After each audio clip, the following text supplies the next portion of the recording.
अस्सलाम वालेकुम students, welcome to campus dot P K. कैसे हैं आप लोग? ठीक हैं? क्या हाल चाल हैं? ठीक ठाक है? छुट्टी इंजॉय करके आ चुके हैं कि नहीं करके आ गए?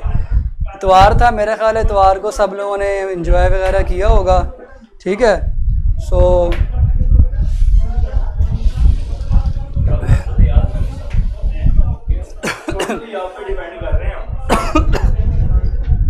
वेर इज सर एक ही है मनु को कमेंट आ रहा है, वेर इज सर एक ही है मेरे। अच्छा, वो पहले किया होगा आपने, ठीक है, मैं समझा अभी किया। ठीक है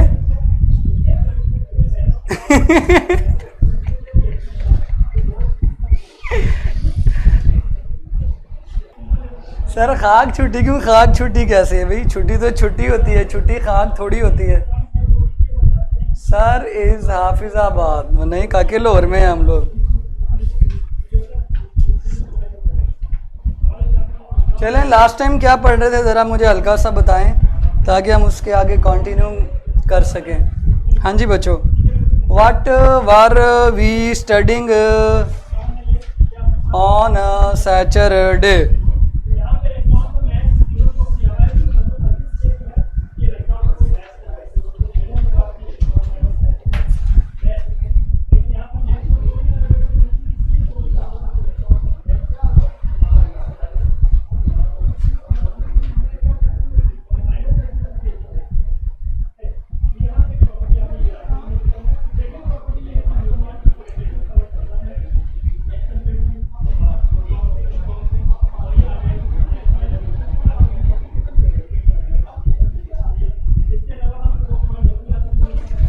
हाँ जी स्टूडेंट्स, क्रोमैटिन फाइबर तक बनाया था, उसके बाद टेस्ट शो हो गया। ठीक है जी, आज हम उसको आगे लेके चलते हैं। जीन्स तक तो हम नहीं ना पहुंचे थे बच्चों, जीन्स तक पहुंच गए थे क्या हम लोग? टीलोमेर्स समझा दिए थे मैंने, टीलोमरेज भी समझा दिया था, और इनके आपको मैंने, चले थोड़ा सा रिवाइज करें। आज क्या ख्याल है, जरा पता तो चले आप लोग कितना पढ़ कर आते हैं।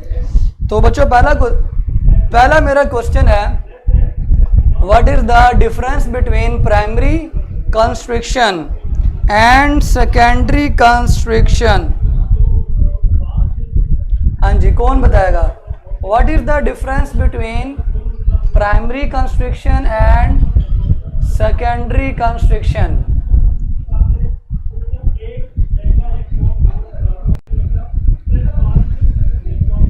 कौन बताएगा भाई जल्दी से? व्हाट इज द गुस्टीन प्रोटीन कौन सी होती है बेटे? हिस्टोन प्रोटीन था। What is the difference between primary and secondary constriction? जल्दी से।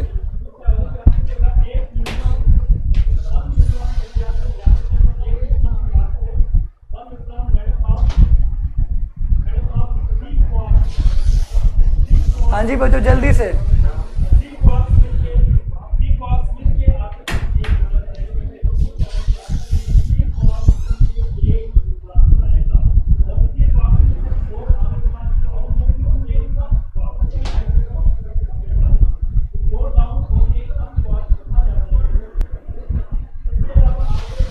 हाँ जी स्टूडेंट्स, आवाज़ नहीं आ रही है आपकी, जल्दी से। Primary centromere, secondary for satellite chromosome. Centromere also called primary constriction. Like बच्चे बताओ जल्दी से। बेटे जो बताना नहीं चाहते वो दूसरों को डिस्टर्ब नहीं करेंगे, अगर करेंगे तो फिर मसला ख़राब हो जाएगा। हाँ जी,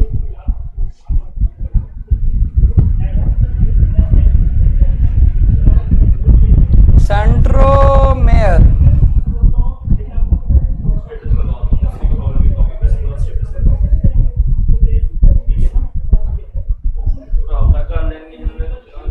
हाँ जी students,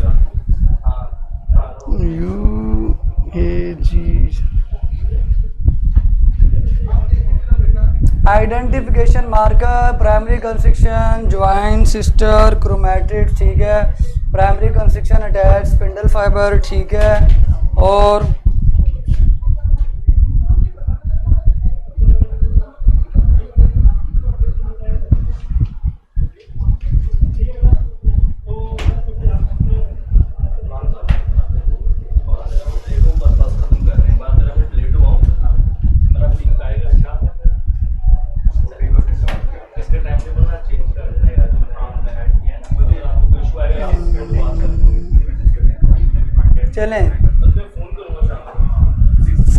construction is identification marker and NOR. What is meant by NOR, ये मैं आपसे पूछना चाह रहा था। अब आप लोग नॉर पर आए हैं। हाँ जी बच्चों, what is meant by NOR, NOR का, हाँ जी, what is meant by nor,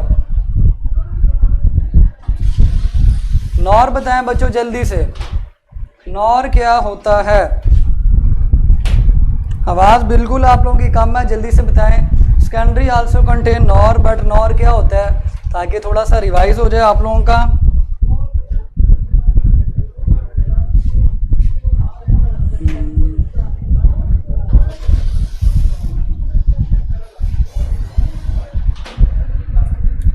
चलें, सेकेंडरी कंस्ट्रक्शन है nucleolus organising region, nucleolus organising region, nucleolus, ठीक है जी। सेकेंडरी कंस्ट्रक्शन कंसिस्ट ऑफ, ना ना ना ना ना, कंसिस्ट नहीं होता, वो सेटेलाइट क्रोमोसोम को अलग कर देता, ठीक है, कंसिस्ट नहीं होता। चलें ठीक है, आज हम वो जो लास्ट टाइम करने लगे थे, क्रोमोसोम में से जीन निकालनी है हमने, ठीक है।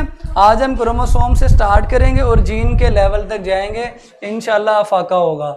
ले बच्चों, दिस इज ओवर क्रोमोसोम, ये क्रोमोसोम है हमारा एक।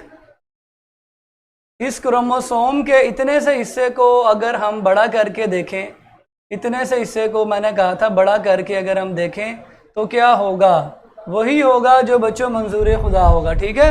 इतने से हिस्से को हम बड़ा करके देखने जा रहे हैं। हम देखेंगे कि इतने से हिस्से में हमें सुपर कॉइलिंग नजर आएगी, क्रोमैटिन की super coiling, super coils with in chromosomes हमें नजर आएंगे। सुपर कॉइल बनाना स्टार्ट करते हैं। सुपर कॉइल बनाना स्टार्ट करते हैं जी। देखें ये सुपर कॉइल्स हैं जी आपके, ये सुपर कॉइल्स हैं आपके। देखें ये बहुत ज़्यादा फोल्डिंग वाली चेन्स हैं जो इटसेल्फ बजाते खुद भी फोल्ड हुई पड़ी हैं।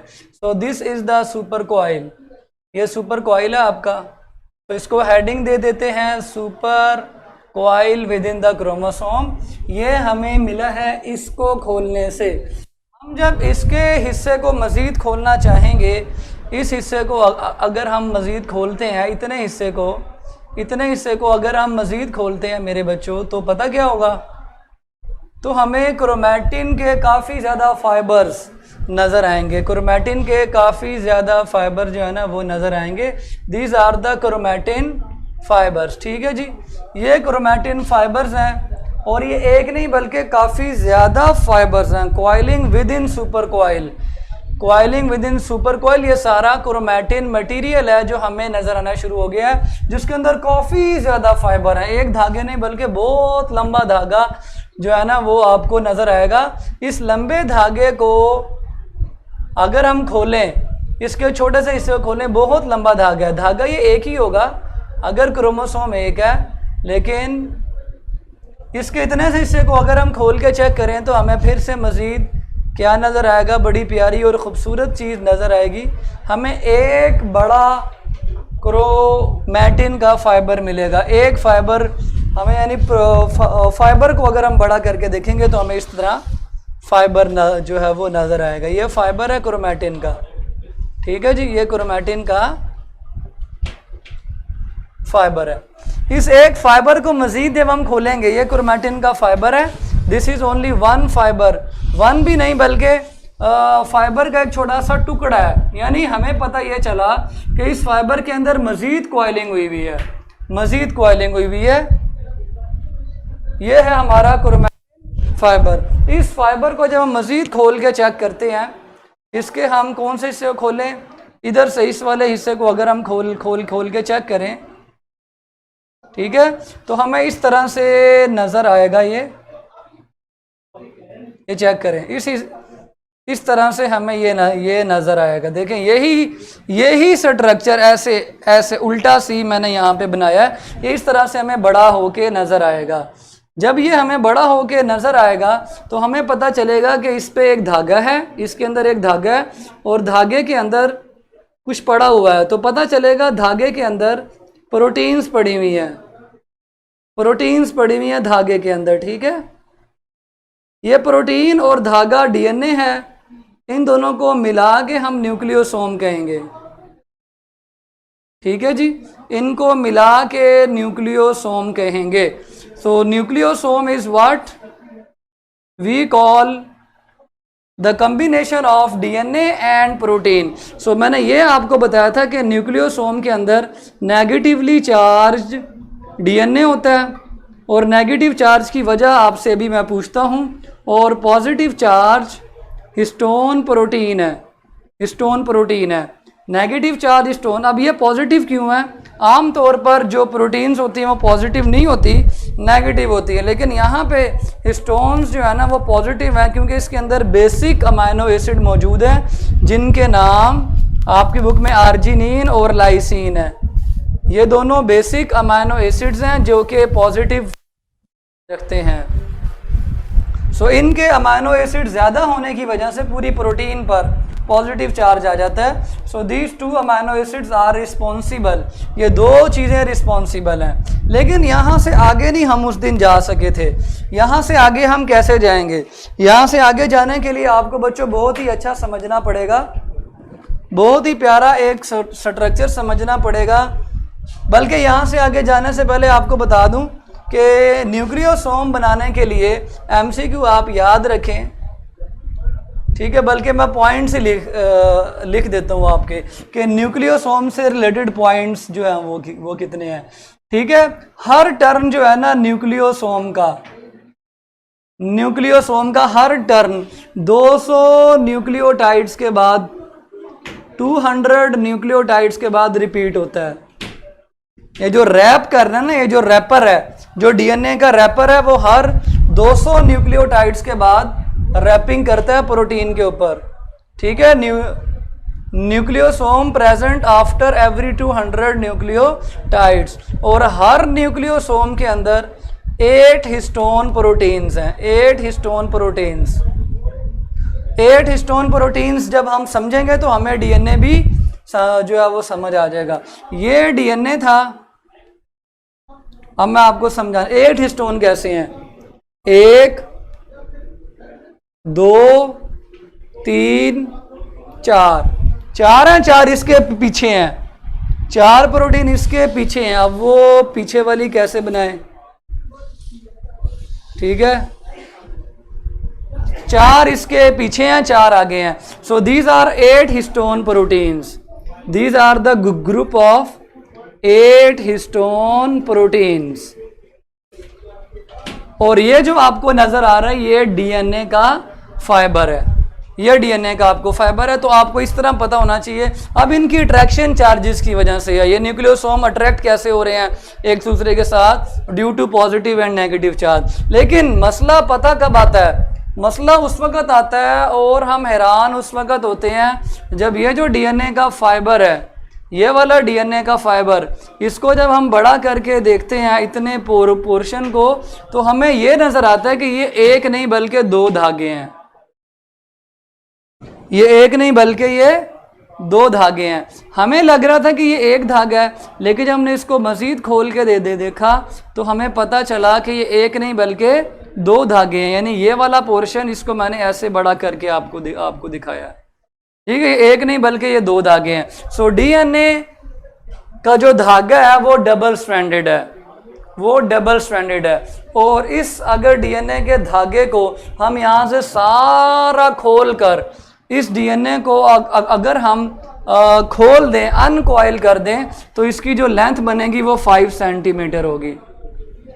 अगर हम क्रोमोसोम के अंदर मौजूद डीएनए के स्ट्रैंड को खोलकर सीधा लंबाई में इस तरह लिटा दें तो इसकी जो लेंथ बनेगी ना वो 5 सेंटीमीटर है।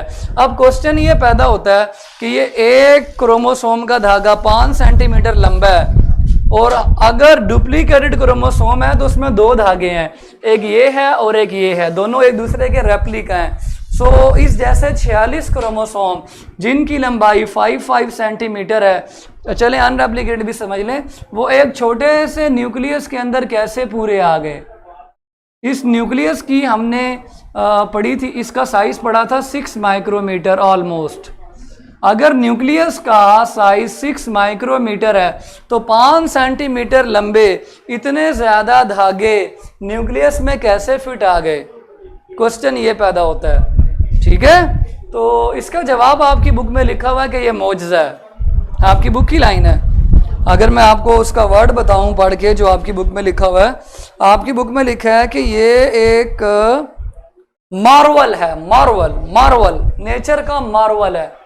ठीक है, सो इतने ज़्यादा धागे और इतने लंबे धागे डीएनए के न्यूक्लियस में फिट कैसे आते हैं? उसका जवाब है, पहला जवाब है कॉइलिंग और दूसरा जवाब है सुपर कॉइलिंग। वो अपने आप को प्रोटीन्स के गिर्द पहले कॉइल करते हैं और फिर अपने ही ऊपर फोल्डिंग बैक करते हैं। इतनी ज़्यादा सुपर कॉइलिंग होने के बाद वो एक क्रोमोसोम की शक्ल इख्तियार कर जाते हैं और इतनी ज़्यादा कॉइलिंग के बाद वो क्रोमोसोम न्यूक्लियस में फिट आ जाते हैं। So this is the Marvel, ये मौजज़ा है। और कितना लंबा डीएनए है, इसकी अंदर इंफॉर्मेशन कितनी है? इंफॉर्मेशन की अगर मैं बात करूं, डीएनए के ऊपर इंफॉर्मेशन कितनी है तो 280 बुक्स जितनी इंफॉर्मेशन है। 280 बुक्स हो, हर बुक के 1000 पेज हो और हर पेज के ऊपर 500 वर्ड्स लिखे हुए हो। इतनी ज़्यादा इंफॉर्मेशन अल्लाह ने हमारे डीएनए के ऊपर रखी हुई है। क्रोमोसोम खोल के चेक किया तो सुपर कॉइलिंग मिली, सुपर कॉइलिंग खोला तो coiling with in the coil मिला। जब इसको हमने मजीद खोला तो छोटा सा टुकड़ा क्रोमैटिन फाइबर का बड़ा किया, उसको हमने क्रॉस सेक्शन में देखा तो हमें न्यूक्लियोसोम मिले। न्यूक्लियोसोम के अंदर हमें 8 प्रोटीन्स के गिर्द डीएनए का धागा मिला और डीएनए के धागे को खोल के चेक किया तो पता चला कि हर डीएनए के ये जो डीएनए का धागा ये एक नहीं बल्कि 2 धागे हैं, 2 स्ट्रैंड्स हैं, डबल स्ट्रैंड है। सो हर चीज़ इस तरह से क्लियर हुई है। मैंने यहाँ पे थोड़ी चेंजिंग जानबूझ के की है ताकि जो मैं बोल रहा हूँ वो मेरी डायग्राम के साथ मैच भी कर जाए। अब जीन ढूंढते हैं कहाँ पे है बच्चों। जीन इधर होती है, यहाँ पे जीन होती है। ठीक है, ये जीन है, ये जीन नंबर 2 है। ठीक है, जीन 1, ये क्या है जी जीन नंबर 2, ये जीन नंबर 3 है। यानी genes are the pieces of DNA, genes are the pieces of DNA, यानी इस डीएनए के ऊपर जीन्स हैं। तो ये सारी जीन्स पड़ी हुई हैं जो यहाँ पर अपनी अंदर इंफॉर्मेशन रखती हैं। और क्या इंफॉर्मेशन है?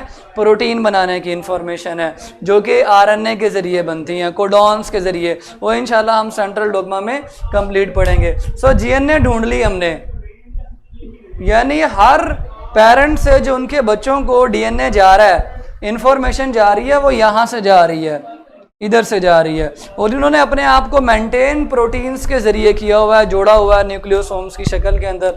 सो here are the genes. So gene ढूंढते हैं जी। मैं गया सेल के अंदर, सेल में मुझे मिला न्यूक्लियस, न्यूक्लियस के अंदर मुझे मिला क्रोमोसोम, क्रोमोसोम के अंदर मुझे मिला सुपर कॉइल, सुपर कॉइल में ये सारा कुछ मिला और फिर उसमें डीएनए मिला, डीएनए के ऊपर मुझे जीन्स नजर आई। So genes are the pieces of DNA, genes are the sequence of nucleotides on DNA. DNA के अंदर काफ़ी ज़्यादा जीन्स पड़ी हुई होती हैं, पूरा जीनोम कलेक्शन ऑफ जीन्स वो डीएनए के ऊपर मौजूद है। सो जीन हमने ढूंढ ली है। अब इस जीन ने काम क्या करना है? इस जीन के पास सारी इंफॉर्मेशन है आरएनए बनाने की और उस आरएनए से फिर आगे जाके प्रोटीन तैयार होती है। और इस प्रोसेस को हम सेंट्रल डोग्मा या जीन एक्सप्रेशन का नाम देते हैं, जीन एक्सप्रेशन का नाम देते हैं, जिसमें 2 स्टेप्स होते हैं, आपको पता है। पहला स्टेप ट्रांसक्रिप्शन होता है। ट्रांसक्रिप्शन, इस ट्रांसक्रिप्शन में डीएनए से इंफॉर्मेशन आरएनए में चली जाती है। हम तो बचपन में कहते थे ना डीएनए से आरएनए बनता है। बेटे डीएनए से आरएनए बनता नहीं है, आरएनए न्यूक्लियोटाइड से ही बनता है, अलग से न्यूक्लियोटाइड होते हैं। लेकिन वो जो आरएनए न्यूक्लियोटाइड्स बनाते हैं वो डीएनए को देख के बनाते हैं। इसकी मिसाल ऐसे है बिरयानी की मिसाल है। बेटे ये बिरयानी डीएनए की है, इसको बनाया किसने? ये अम्मी ने बनाई है बिरयानी। अम्मी ने बिरयानी बनाने की इंफॉर्मेशन रेसिपी आपको दे दी, आप नई बिरयानी बना लेते हैं। अब वो बिरयानी नहीं है, लेकिन आपकी बिरयानी बिल्कुल बिरयानी जैसी है। उसकी वजह यह है कि आपने उसको देख के बनाई। जो जो स्टेप्स मदर ने यूज़ किए बिरयानी बनाने में, इतना नमक, इतना पानी, इतना मसाला, सेम वही चीज़ें आपने ऐड की, ठीक है। तो आपकी बिरयानी बिल्कुल डीएनए की बिरयानी जैसी थी।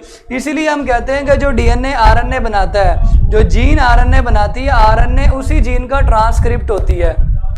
आरएनए उसी जीन का ट्रांसक्रिप्ट होती है, इसीलिए हम इसको ट्रांसक्रिप्शन कहते हैं। आरएनए डीएनए सेम हो जाएगा जब वो ट्रांसक्रिप्शन करेगा। सेम किस लिहाज से? इंफॉर्मेशन के लिहाज से। तो डबल टिक कर दिया मैंने, इसका मतलब व्हाट्सएप पे मैसेज पहुंच गया।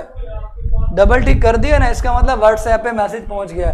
सो इसका मतलब डीएनए के अंदर भी इंफॉर्मेशन वही है जो डीएनए, आरएनए के अंदर भी वही इंफॉर्मेशन है जो डीएनए के पास है जब ट्रांसक्रिप्शन होगी। और इस इंफॉर्मेशन में लिखा क्या हुआ है, प्रोटीन कैसे तैयार करनी है, जो मैंने आपको अगली कहानी सुना दी थी कि ये आरएनए अब राइबोसोम के पास जाएगा और वहां जाके अपनी इंफॉर्मेशन देगा और राइबोसोम्स इसको पढ़कर प्रोटीन तैयार करेगा, इसको पढ़कर प्रोटीन तैयार करेगा, ठीक है। तो ये बात आपको क्लियर हो गई। क्यों भाई बच्चों, समझ आ गई है जीन्स कहाँ पे हैं और इन्फॉर्मेशन का मतलब क्या है, इन्फॉर्मेशन का मतलब क्या है। और वो इन्फॉर्मेशन डीएनए से आरएनए में जाती है तो उसको ट्रांसक्रिप्शन क्यों कहते हैं, क्योंकि ये उसी जीन का ट्रांसक्रिप्ट मीन उसका वो नक्शा होती है, मैप होती है, कॉपी होती है, ठीक है। चलें जी, कोई बात अनक्लियर हो? हाँ, सेकंड स्टेप जो था ना वो ट्रांसलेशन का था, जो कि प्रोटीन बनाने में इस्तेमाल होता है, जो मैंने आपको समझा दिया था आरएनए वाले टॉपिक में। Any question from this topic? Genes ढूंढ ली बच्चों, इसीलिए हमने जीन्स को नाम दिया genes are the units of inheritance. Genes are the के जो इंफॉर्मेशन डीएनए के ऊपर जीन्स में मौजूद है, यही इंफॉर्मेशन बच्चों के अंदर भी ट्रांसफर होगी। क्यों? क्योंकि क्रोमोसोम्स बच्चों के अंदर ट्रांसफर होंगे। पूरी थ्योरी ऑफ इनहेरिटेंस जो है ना वो इस बात को साबित करती है, ठीक है, कि ये क्रोमोसोम जब अगली नस्ल में जाएंगे तो अगली नस्ल में क्रोमोसोम्स अपने अंदर मौजूद डीएनए को भी ले जाएंगे, और जब डीएनए चला जाएगा तो अगली नस्ल में जीन्स भी चली जाएंगी। So genes are the units of inheritance. Clear हो गया? I think so.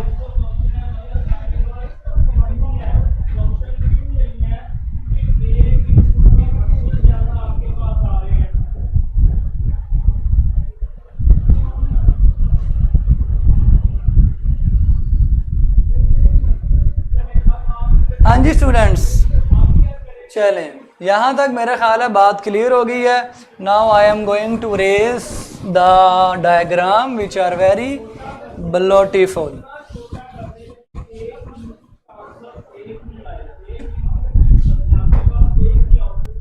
क्रोमैटिन की कॉन्डेंसेशन समझाते हैं आपको। जब क्रोमैटिन क्वाइल कर रहा होता है, मैंने आपको क्वाइलिंग समझाई है ना, कितनी ज़्यादा क्वाइलिंग होती है कि वो क्रोमोसोम की शक्ल इख्तियार करता है। जब क्रोमैटिन कॉन्डेंस कर रहा होता है ना, तो कुछ क्रोमैटिन के धागे ऐसे होते हैं, कुछ इलाके ऐसे होते हैं जो बहुत ज़्यादा कॉन्डेंस हो जाते हैं, हेट्रोक्रोमैटिन की शक्ल में आ जाते हैं। कॉन्डेंसेशन बहुत ज़्यादा हो जाती है, ठीक है, और वो परमानेंटली उनके कुछ इलाके जो है ना वो कॉन्डेंस रहते हैं। So this is the highly condensed portion, highly condensed portion.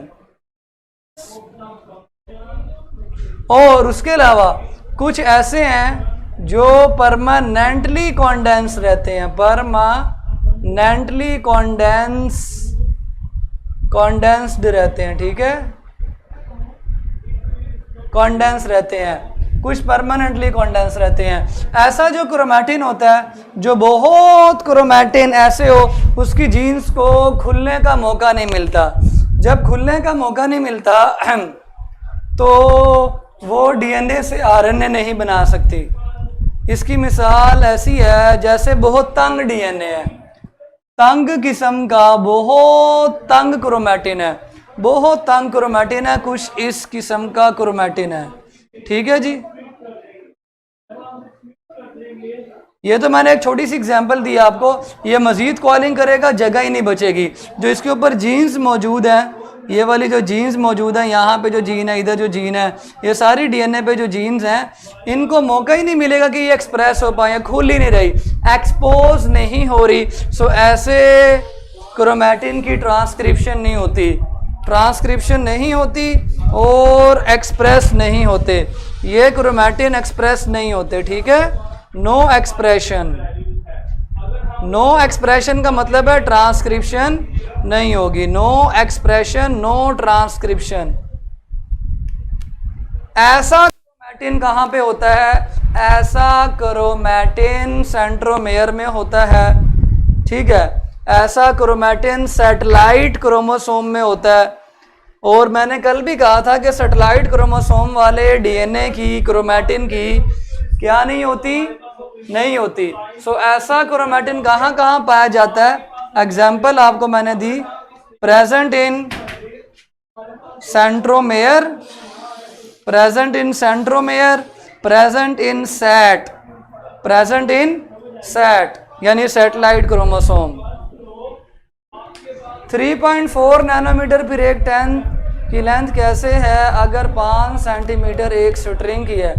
बेटे नैनोमीटर सेंटीमीटर से छोटा ही होता है। जब डीएनए खोलते हैं ना तो हर 10 की लेंथ 3.4 नैनोमीटर है। नैनोमीटर सेंटीमीटर से बहुत छोटा, बहुत ज्यादा छोटा है, 10⁻⁶ का फर्क है। सो छोटे छोटे टन्स मिलकर ही इतना लंबा धागा बनेगा ना जो 5 सेंटीमीटर तक जाएगा। सो ऐसा क्रोमैटिन जो बहुत तंग हो, जो बहुत तंग हो और बहुत ज़्यादा कॉन्डेंस किस्म का हो, कुछ ऐसा हो जो हमेशा ही कंडेंसेशन का शिकार हुआ हो, जिसकी एक्सप्रेशन या ट्रांसक्रिप्शन ना होती हो, वो सेंट्रोमेयर और सैट में होता है। इसको हेट्रोक्रोमैटिन कहते हैं। दूसरा क्रोमैटिन होता है यू क्रोमैटिन, ये ट्रू क्रोमैटिन है। ठीक है, ये कॉन्डेंस नहीं होता हर वक्त, ये सिर्फ उस वक्त कॉन्डेंस होता है जब सेल डिवीजन होती है। सेल डिवीजन में चूंकि क्रोमोसोम नज़र आ रहे होते हैं, कंडेंसेशन मैक्सिमम होती है, बस ये उस वक्त जो है ना ये हिस्सा कंडेंसेशन करता है, उसके अलावा ये हिस्सा कंडेंस नहीं रहता, ये खुला होता है, तंग नहीं होता, खुला होता है। इसकी जीन्स को एक्सप्रेस होने का मौका मिलता है। ठीक है, ओनली कंडेंस्ड इन सेल डिवीजन, अदरवाइज ये एक्सपोज होता है। एक्सपोज पोर्शन होते हैं, इनकी एक्सप्रेशन भी होती है, एक्सप्रेशन भी होती है और इनकी ट्रांसक्रिप्शन भी होती है। सो सेंट्रोमेयर और सैटेलाइट के अलावा जो मेन क्रोमोसोम्स होती हैं, जहाँ पे जीन्स प्रेजेंट होती हैं, जहाँ पे जीन्स प्रेजेंट होती हैं, जीन्स वाला जो पार्ट होता है, ठीक है, वो जीन्स वाला हिस्सा यू क्रोमैटिन के ऊपर होता है। जीन्स वाला जो हिस्सा होता है वो यू क्रोमैटिन के ऊपर होता है, क्योंकि जीन्स ने ही क्या करना होता है? एक्सप्रेस करना होता है अपने आप को। सो सेंट्रोमेयर में जीन्स नहीं है, सैटेलाइट क्रोमोसोम में जीन्स नहीं है, क्योंकि उन्होंने आगे जाके क्या नाम है अपने आप को एक्सप्रेस नहीं करना। ठीक है, समझ आ गया? तो ये इस तरह से होगा। ठीक है, इस तरह से होगा ताकि इसकी जीन्स को जगह मिल सके एक्सप्रेस होने की। देखें काफ़ी ज़्यादा जगह है, इतना तंग या कॉन्डेंस नहीं हो रहा। और कॉन्डेंस सिर्फ उस टाइम होगा जब डिवीजन होगी, और आपको पता है सेल डिवीजन में क्रोमोसोम्स की डिवीजन होनी होती है, बाकी पहले हो चुकी है, बाकी सारा काम इंटरफेज में हो चुका होता है। इंटरफेज में ही सारी जीन्स मोस्टली एक्सप्रेस होती हैं। आपको पता है इंटरफेस सबसे लंबा प्रोसेस होता है, उसमें जीन बहुत ज़्यादा एक्सप्रेस हो रही होती हैं, इसलिए उस वक्त ये खुली फॉर्म में होता है, और डिवीजन के वक्त ये तंग हो जाता है थोड़ी देर के लिए, लेकिन फिर ये इंटरफेस में खुला हो जाता है ताकि ये अपनी एक्सप्रेशन या ट्रांसक्रिप्शन वगैरह कर सके। सो ओपन कन्फिग्रेशन है, मैंने एक्सपोज लिखा है, अब आप इसका असल वर्ड लिख लें, ओपन कॉन्फ़िगरेशन है इसकी, ओपन कॉन्फ़िगरेशन है, जिसकी मदद से ये अच्छी तरह एक्सप्रेस और अच्छी तरह ट्रांसक्राइब हो जाता है। लें जी, चलें सर, अगर हेट्रोक्रोमैटिन बेटे नहीं होता ना, अल्लाह ने उसको हुक्म ही नहीं दिया। हेट्रोक्रोमैटिन पे जीन्स ही नहीं है तो वो एक्सप्रेस कैसे होगा, ठीक है। इसलिए वो चीज़ नेचर के ख़िलाफ़ है, नेचर में ऐसा नहीं होता। कोई सवाल बेटे यहाँ तक? Any question? सो जो जीन्स एक्सप्रेस होती हैं वो यूक्रोमैटिन का हिस्सा होता है।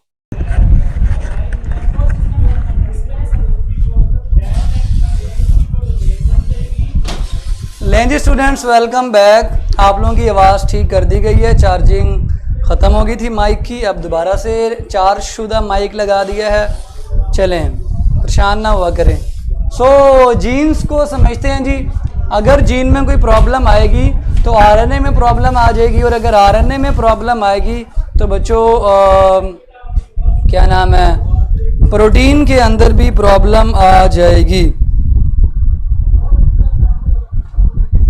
चलें,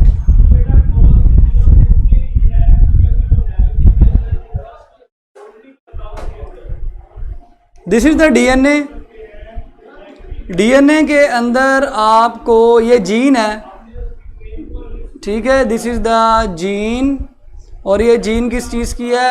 हीमोग्लोबिन प्रोटीन बनाने वाली जीन है। इस जीन के अंदर क्या होता है, जहाँ पे GAG आना था, ठीक है, उसके एक ही जगह जीन तब्दील हो जाती है, म्यूटेशन आ जाती है, म्यूटेशन आ जाती है। म्यूटेशन समझें जीन के अंदर कैसे आएगी। ये म्यूटेशन है, ये स्टेप नंबर 1 था। स्टेप नंबर 2, म्यूटेशन आएगी तो जी एक ही जगह GTG हो जाएगा, GTG। इसका जो आरएनए बनेगा, आरएनए जो होगा उसके अंदर यहाँ पे GU, आपको पता ना टी की जगह यूरासिल होती है, सो GUG आ जाएगा। अगर GAG जीन से जो बग़ैर म्यूटेशन के कोडॉन बनना था, बग़ैर म्यूटेशन के जो कोडॉन बनना था वो बनना था GAG, ठीक है, GAG बनना था। लेकिन अब ये कोडॉन म्यूटेशन के बाद बना। जब GAG कोडॉन होता है, ये आपको समझाऊंगा इंशाल्लाह। तो GAG कोडॉन से जो अमाइनो एसिड कोड होता है उसका नाम है ग्लूटामिक एसिड, ग्लूटामिक एसिड। आप चेक भी कर सकते हैं कोडॉन वाले टेबल में जाके कि नॉर्मल जो आपका कोडॉन है बीटा चेन के अंदर जो अमाइनो एसिड लगाता है GAG है, ग्लूटामिक एसिड है। लेकिन GUG का अगर आप कोडॉन चेक करेंगे तो ये नॉर्मल नहीं है, ये म्यूटेशन का कोडॉन है, और इससे जो अमाइनो एसिड कोड होता है ना वो वेलिन है। अब ये जीन जो थी ना बच्चों, ये जीन प्रोटीन बनाने वाली जीन है। इसका आरएनए तब्दील हो गया, आरएनए में GUG की जगह GAG की जगह GUG आ चुका हुआ है। जब प्रोटीन की चेन बनेगी, हीमोग्लोबिन की जब चेन बनेगी, तो उसके अंदर जो अल्फ़ा चेन है, 2 अल्फ़ा होती हैं, 2 बीटा चेन।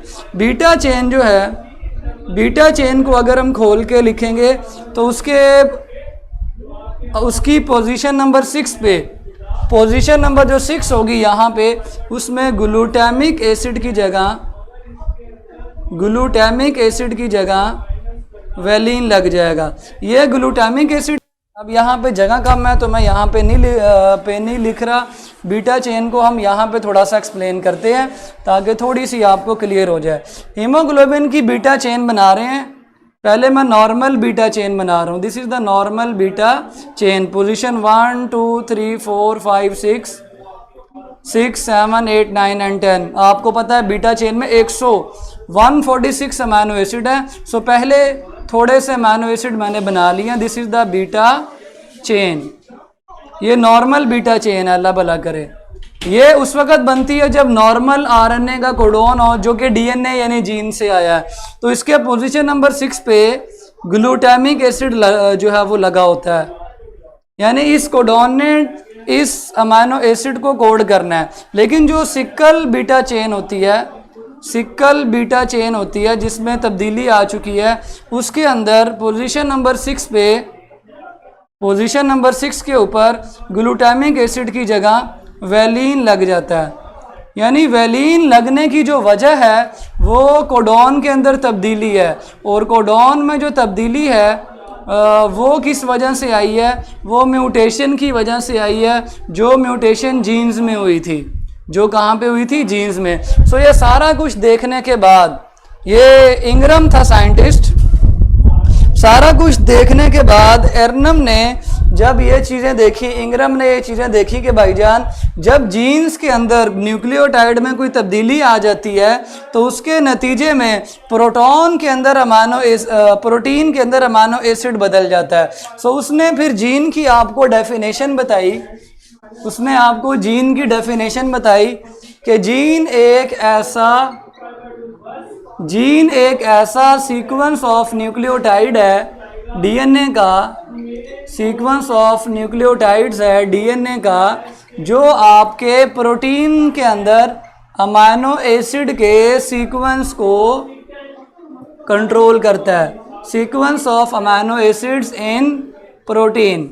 अगर डीएनए के अंदर न्यूक्लियोटाइड्स में तब्दीली आती है, यहाँ डीएनए से मुराद जीन, जो कि मैंने आपको यहाँ पे लिख दिया, तो अमाइनो एसिड के अंदर भी तब्दीली आ जाएगी। जैसे हीमोग्लोबिन की बीटा चेन की जो जीन है, बीटा चेन की जो जीन है, उस जीन के अंदर एक ही जगह टी लग गया, एक ही जगह टी लग गया, और इस टी की वजह से कोडॉन में फ़र्क आ गया। आरएनए में आपको पता है टी नहीं होता, यू होता है।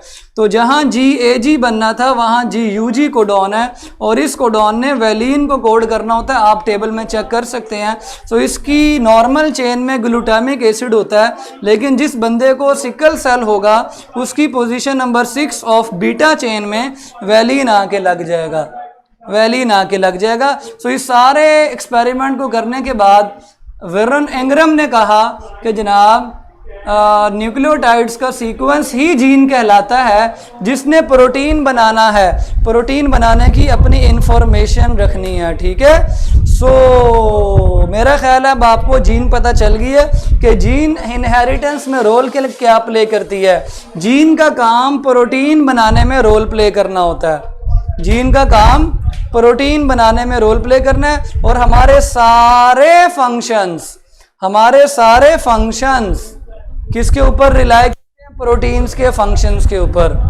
मोस्टली एंजाइम्स, हार्मोन, सब के जो फंक्शंस हैं। ठीक है। सिकल सेल से क्या होता है? सिकल सेल का मतलब हीमोग्लोबिन खराब हो गया है, हीमोग्लोबिन का मतलब ऑक्सीजन नहीं ट्रांसपोर्ट होगी, एनीमिया हो जाएगा, एनीमिया से खून की कमी होगी, खून की कमी से सबसे बड़ी चीज़ कमज़ोरी, और कमज़ोरी इतनी होगी कि चक्कर आएंगे और पीलापन हो जाएगा। ठीक है। लाली, जो हाथों की, मुंह की जो लाली होती है वो ख़त्म हो जाएगी, और अगर ज़्यादा HB कम हो गई, ज़्यादा हीमोग्लोबिन कम हो गया तो फिर डेथ भी हो सकती है। ठीक है। ये होता है जी सिकल सेल से। तो सबसे ज़्यादा सिकल सेल से कमज़ोरी होती है, और डेंजरस लेवल तक कमज़ोरी हो जाती है। ठीक है। इसका इलाज फिर जेनेटिक्स ही होगा, इसकी जीन को ठीक करेंगे, या फिर नया बोन मैरो के अंदर जीन्स नहीं ट्रांसप्लांट करेंगे, नहीं तो आपने पढ़ा है नया ब्लड लेंगे, जो सही ब्लड है, जिसका हीमोग्लोबिन सही है, वो वाला ब्लड लेंगे डोनर से। ठीक है। फिर इसका इलाज किया जा सकता है। हाँ जी बच्चों, क्लियर हो गया? जीन्स पता चल गया कि जीन्स किसको करार देना है। जीन्स के अंदर न्यूक्लियोटाइड्स का जो सीक्वेंस है, तरतीब है, इसके पीछे वाली तरतीब और इसके आगे वाली तरतीब बहुत लंबी है, वो हमने नहीं करनी। हमारा फोकस उस तब्दीली के, उस जीन के साथ उस तब्दीली में है, उस म्यूटेशन में है जिससे ख़राबी पैदा हुई। सो एक बात क्लियर होगी कि जीन में ख़राबी से प्रोटीन ख़राब हो जाएगी। ठीक है बच्चों। Any question? और ये काम किसने किया था? जेनेटिक्स किसने स्टडी की थी? ये वेरन इंग्रम ने स्टडी की थी, वेरन इंग्रम ने। ये सेंगर के बाद आया था। सेंगर ने बता दिया था कि जनाब सीक्वेंस प्रोटीन का बड़ा इंपॉर्टेंट है। तो इंग्रम ने क्या किया? इंग्रम ने कहा अच्छा प्रोटीन के सीक्वेंस में तब्दीली आई तो आई कैसे?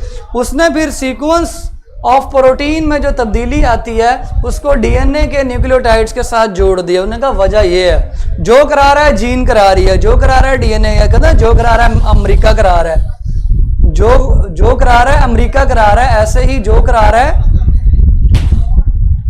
If euchromatin is condensed in non-dividing state due to some reason, then genes express नहीं होंगी और कमी हो जाएगी, जो सी जीन एक्सप्रेस नहीं होगी उस जीन के प्रोडक्ट नहीं बनेंगे। सर ये जेनेटिक डिजीज है? यस, अभी बताया है मैंने, ये जेनेटिक डिजीज है। चले और कोई क्वेश्चन करना है तो जल्दी से कर लें।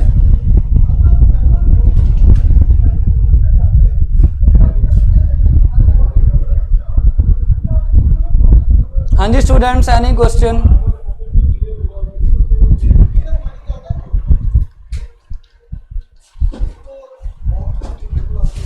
सो डीएनए लेवल पर जो तब्दीली है ना सिकल सेल की, वो GTG से GAG है, सॉरी उल्टा हो गया, GAG से GTG है, और आरएनए लेवल पर जो तब्दीली है कोडॉन में वो GAG से GUG है। सो ये दोनों तब्दीलियां पता होना चाहिए, ठीक है। सर आज कितने MCQs होंगे FLV में? जितने पिछली बार थे बेटे, 30 MCQs। अच्छी तरह टेस्ट की तैयारी करनी है। वर्कशीट सॉल्व कर ली थी बच्चों?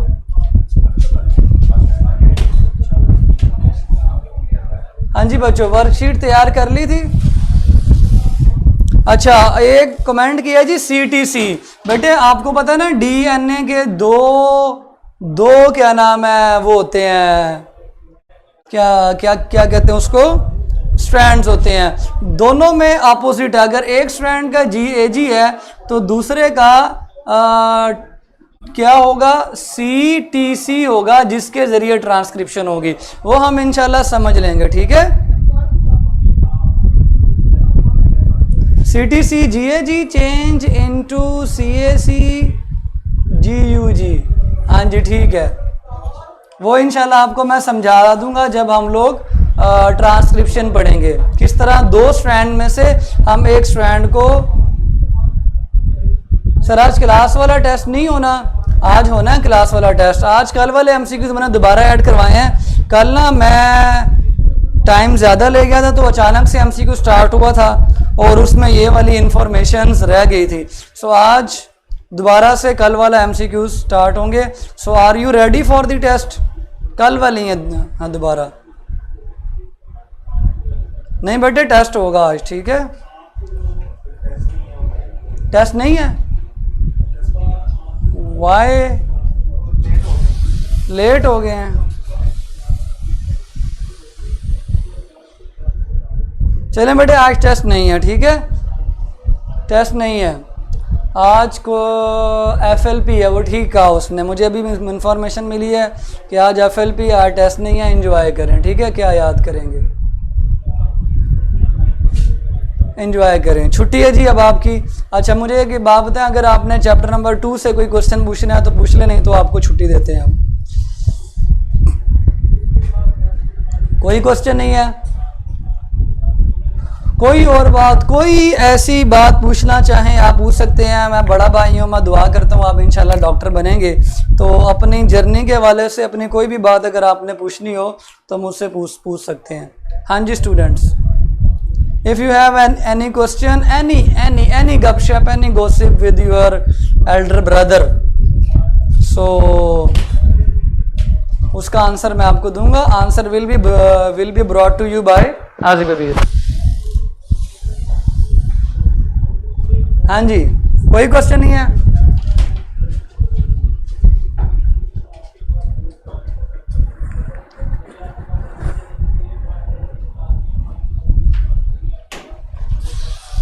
चलें ठीक है, फिर इंशाल्लाह मिलते हैं कल। What is the nucleotide sequence in 4 pyrimidine basis? बेटे ये ट्रांसक्रिप्शन में समझा दूंगा आपको, ठीक है। चलें जी, बंद करते हैं आज का लेक्चर, ओवर करते हैं, छुट्टी करते हैं। जिस तरह स्कूल में नहीं छुट्टी थे, छुट्टी। 100 मिलीमीटर 0.5 टेम्परेचर ड्रॉप। बेटे करके देख लें कितना टेम्परेचर ड्रॉप होता है। ये तो एक्सपेरिमेंटल आंसर्स होते हैं ना। सर डीपीटी गवर्नमेंट कॉलेज कौन से हैं? बेटा हॉस्पिटल में हो रही है, चिल्ड्रन अस्पताल में हो रही है, जिसको लाइट स्कूल कहते हैं, अल्लामा इकबाल मेडिकल कॉलेज में हो रही है, किंग एडवर्ड मेडिकल कॉलेज में हो रही है। मिथाइल CH2 होता है, CH3 होता है बेटा। चलें ठीक है जी, कल मिलते हैं। कल तक के लिए इजाज़त दें, अपना ख्याल रखें और दुआओं में मुझे याद रखें। अल्लाह हाफिज़।